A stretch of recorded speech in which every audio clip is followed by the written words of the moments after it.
अस्सलामुअलैकुम। BBN news में आपका इस्तकबाल है। मैं हूं सानिया। न्यूज़ की शुरुआत करते हैं हेडलाइंस से। कमसीन लड़कियों से शादी करने पर हजारों मर्द गिरफ्तार।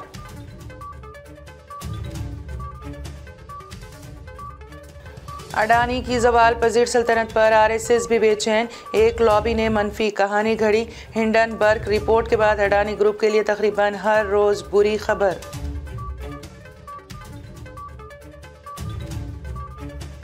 और गैर मजाज तामीरात खत्म कराने की कोशिश पुलिस को पड़ गई भारी। और अब खबरों की तफसील। आसाम में बीजेपी हुकूमत ने कम उम्री में गैर कानूनी शादियों के खिलाफ बड़े पैमाने पर कार्रवाई शुरू की है। पुलिस ने जुमा के रोज़ इस सिलसिले में 2000 से ज़ायद मर्दों को गिरफ्तार कर लिया है। आसाम हुकूमत ने रियासत में होने वाली कम उम्री की शादियों और जच्चा और बच्चा की ऊंची शरह अमवात पर काबू पाने के लिए एक मुहिम चलाने का फैसला किया था। इसी फैसले पर अमल दरामद के लिए पुलिस ने रियासत गिर वसी पैमाने पर मुहिम शुरू कर दी है। जुमा के रोज़ शुरू हुई ये मुहिम फ़िलहाल 2 हफ्ते जारी रहेगी।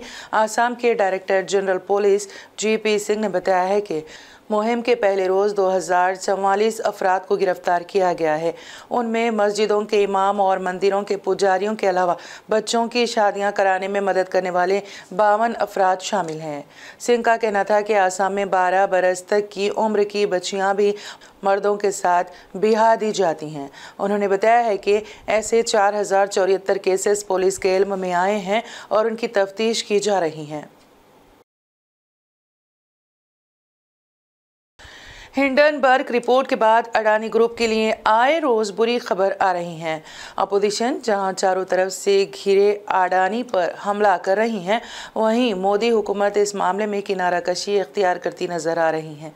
RSS जो कि हर महाज पर बीजेपी और मोदी हुकूमत के साथ खड़ी रहती हैं, अब अडानी ग्रुप के बचाव पर आ गई हैं। संघ ने अपने माउथपीस ऑर्गेनाइजर में अडानी ग्रुप का दिफा किया है। संघ ने माउथपीस तर्जुमान ऑर्गेनाइजर में शाया होने वाले एक मजमून में कहा गया है कि अडानी ग्रुप पर हमला वैसा ही है जैसा कि हिंदुस्तान मुखालिफ जॉर्ज सोरोस ने बैंक ऑफ इंग्लैंड और बैंक ऑफ थाईलैंड पर किया था और उन्हें तबाह कर दिया था। मजमून में कहा गया है कि short seller Hindenburg research report के बाद हिंदुस्तानियों की एक लॉबी ने गौतम अडानी के खिलाफ मनफी कहानी बनाई है। मध्य प्रदेश में सरकारी ज़मीन से तजावुज़ात ख़त्म कराने की कोशिश पुलिस और इंतज़ामिया को महंगी पड़ गई। मीडिया के मुताबिक सब डिविजनल मजिस्ट्रेट की सरबराही में पुलिस और इंतज़ामिया की टीम ज़िला उज्जैन के इलाके में पहुंची तो इलाके के मकीनों को गुस्सा आ गया। रिपोर्ट्स के मुताबिक मुजाहिरीन ने पुलिस और इंतज़ामिया की टीम पर शदीद पथराव किया, जिससे 9 पुलिस एहलकार ज़ख्मी हो गए। इसके अलावा पुलिस की गाड़ी और बुलडोज़र्स को भी शदीद नुकसान पहुँचाया गया। मीडिया के मुताबिक मुजाहिरीन के पथराव से बचने के लिए sub divisional magistrate Sanjay Sahu को दूसरी पुलिस गाड़ी में बिठाकर इलाके से निकाला गया।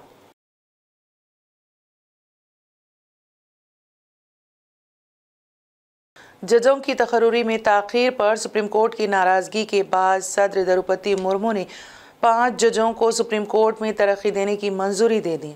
इन तकर्रियों के साथ सुप्रीम कोर्ट में खाली आसामियों के साथ बढ़कर 32 हो गई। राजस्थान हाई कोर्ट के chief justice Pankaj Mittal, Patna high court के chief justice Sanjay Karol, Manipur high court के chief justice PV Sanjay Kumar, Patna high court के जज जस्टिस एहसनुद्दीन अमानुल्लाह और इलाहाबाद हाई कोर्ट के जज जस्टिस मनोज मिश्रा अब सुप्रीम कोर्ट के जज बनेंगे। मरकज़ी वज़ीर क़ानून किरण रिजिजू ने इन जजों के लिए नेक ख्वाहिशात का इजहार किया।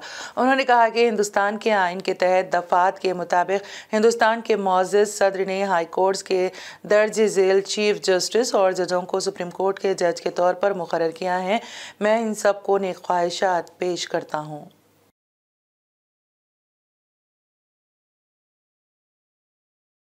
कांग्रेस सदर चौधरी अनिल कुमार ने दिल्ली के वज़ीर आला अरविंद केजरीवाल के खिलाफ इंतहाई सख्त रुख इख्तियार करते हुए मुतालिबा किया कि उन्हें गिरफ्तार किया जाना चाहिए। कांग्रेस लीडर ने कहा कि शराब घोटाले में ईडी के जरिए दाखिल चार्जशीट में केजरीवाल का नाम सबूतों के साथ आने पर केजरीवाल को गिरफ्तार करके जांच की जाए। कहीं ऐसा न हो कि केजरीवाल को भी मनीष सिसोदिया की तरह मुल्जिमीन की लिस्ट से बाहर कर दिया जाए, क्योंकि सीबीआई ने सिसोदिया को कलीदी मुल्जिम बनाया था, लेकिन अदालत में केस दर्ज होने पर उनका नाम मुल्जिमीन में नहीं था।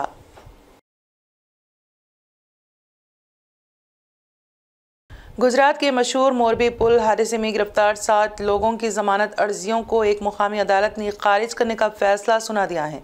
प्रिंसिपल सेशन जज पी.सी. जोशी की अदालत ने पुल के मैनेजमेंट और रख रखाव का ठेका पाने वाली कंपनी और युवा ग्रुप के 2 मैनेजर समेत 7 मुल्जिमीन को जमानत देने से इनकार कर दिया। काबिले जिक्र है कि मोरबी पुल हादसे में 135 अफराद जाँ बहक हो गए थे और इस मामले में रियासती हुकूमत को भी तनकीद का सामना करना पड़ा था।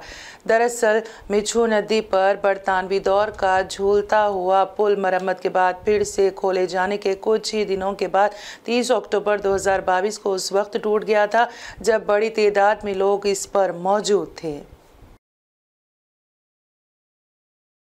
अलीगढ़ मुस्लिम यूनिवर्सिटी के एक साबिक तालिब इल्म को कैंपस के हॉस्टल के बाहर गोली मार दी गई। मोहम्मद फैजान जो राज मसूद हॉल हॉस्टल में बोर्डर है को जवाहरलाल नेहरू मेडिकल कॉलेज अस्पताल ले जाया गया और उनकी हालत तशवीशनाक बताई जाती है। एएमयू के प्रॉक्टर मोहम्मद वसीम के मुताबिक फैजान को 3 फरवरी की रात को गोली मार दी गई थी। वो इस वक्त हॉस्पिटल में ज़ेर इलाज हैं और डॉक्टरों ने उनकी हालत तशवीशनाक बताई है। अगरचे हमले के पीछे मकसद अभी तक वाज़ेह नहीं है। पुलिस मामले की तहकीकात कर रही है। उन्होंने मज़ीद कहा कि एएमयू तलबा ने लॉ एंड ऑर्डर की सूरत हाल के खिलाफ कैंपस में एहतजाज मार्च किया। वाइस चांसलर को लिखे गए मेमोरेंडम में उन्होंने मुतालिबा किया कि जमहूरी हुकूक की बहाली के लिए तलबा यूनियन समेत मुख्तलिफ नुमाइंदा इदारों के इंतखाबात कराए जाएं।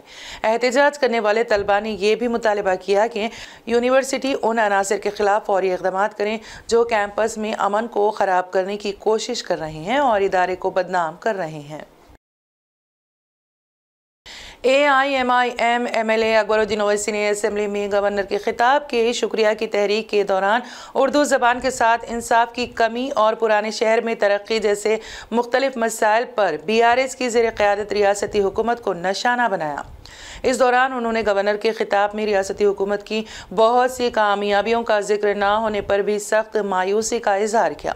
गवर्नर का कल का खिताब कई वजूहात की बिना पर अहम था, ताहम उन्होंने कहा कि 15 मार्च 2021 को रियासती मुक़न्निना से उनके पिछले खिताब के मुकाबले जो 42 सफ़हात पर मुश्तमिल था, उसका ताज़ा तरीन पता सिर्फ 21 सफ़हात पर मुश्तमिल है। अकबरुद्दीन ओवैसी ने कहा कि मुझे यकीन है कि तेलंगाना ने अहम पेशरफ्त हासिल की हैं, लेकिन यह मौजूदा खिताब में सही मानों में ज़ाहिर नहीं हुआ है, जो हकीकत और एदाद शुमार दोनों पर मुख्तसर हैं। इसके बाद अकबरुद्दीन ओवैसी BRS हुकूमत पर तनकीद की कि वो उर्दू को दूसरी सरकारी ज़बान करार देते हुए इसके साथ मुनसिफाना सलूक करने में नाकाम रही हैं। उन्होंने हैदराबाद के उस्मानिया अस्पताल के हालात और तेलंगाना सेक्रेटेरिएट में मस्जिद की इमारत की पेशरफ्त के बारे में भी सवाल किया है। जिले कोड़ंगल म्यूनसिपलिटी 2nd वार्ड में देवी बंडला एल्लम्मा यात्रा के मौके पर एक प्रोग्राम मुनक़्क़द हुआ। इस मौके पर MLA पट्टनम नरेंद्र रेड्डी ने यात्रा में शिरकत की और सहाफ़ियों से बात करते हुए कहा कि यात्रा के दौरान रात के वक्त अक़ीदतमंदों को होने वाली तकलीफ के पेश नज़र IMAX लाइट्स के लिए 2 लाख रुपए मंजूर किए गए हैं, जिसके बाद काउंसलर R मधुसूदन यादव ने MLA के हुक्म पर IMAX लाइट्स के काम शुरू किए।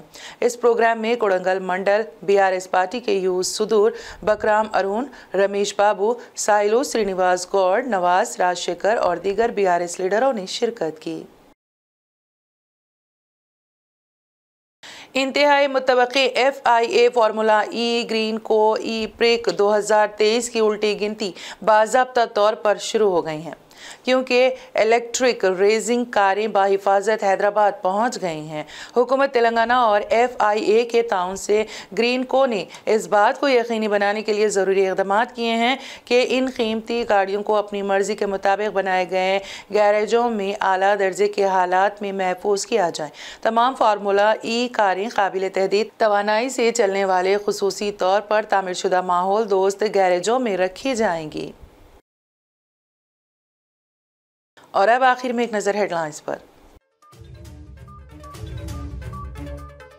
कमसीन लड़कियों से शादी करने पर हजारों मर्द गिरफ्तार।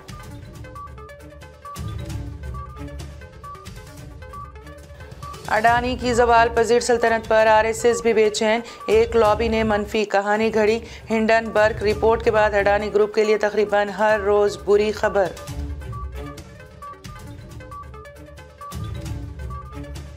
और गैर मजाज तामीरात खत्म कराने की कोशिश पुलिस को पड़ गई भारी।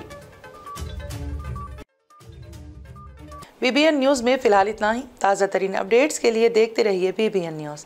BBN चैनल को सब्सक्राइब और इस वीडियो को लाइक और शेयर ज़रूर करें। अब इजाज़त दीजिए, खुदा हाफिज़।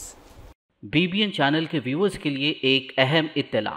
अब BBN चैनल का टेलीकास्ट भारत भर में हो रहा है। हमारे व्यूअर्स भारत में कहीं भी टीवी पर अब BBN चैनल देख सकते हैं।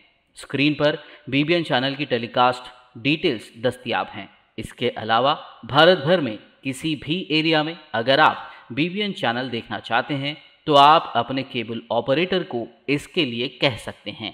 आपकी डिमांड पर वो ज़रूर BBN चैनल टेलीकास्ट करेंगे, क्योंकि BBN एक फ्री टू एयर चैनल है। इसके लिए आपको सिर्फ हमारे दिए गए नंबर पर केबल ऑपरेटर से कॉल या व्हाट्सएप पर मैसेज करवाना है। हम आपके केबल ऑपरेटर तक BBN चैनल पहुंचा देंगे, जिससे वो आपके एरिया में टेलीकास्ट कर सकते हैं। इसके लिए चैनल की हमारी पूरी टीम लगातार काम कर रही है ताकि आप तक BBN चैनल को पहुंचाया जाए। इसके अलावा BBN चैनल को भारत भर में रिपोर्टर्स की ज़रूरत है। अगर आप सहाफ़ी हैं और BBN चैनल से जुड़ना चाहते हैं तो आप भी दिए गए नंबर पर रब्त कर सकते हैं।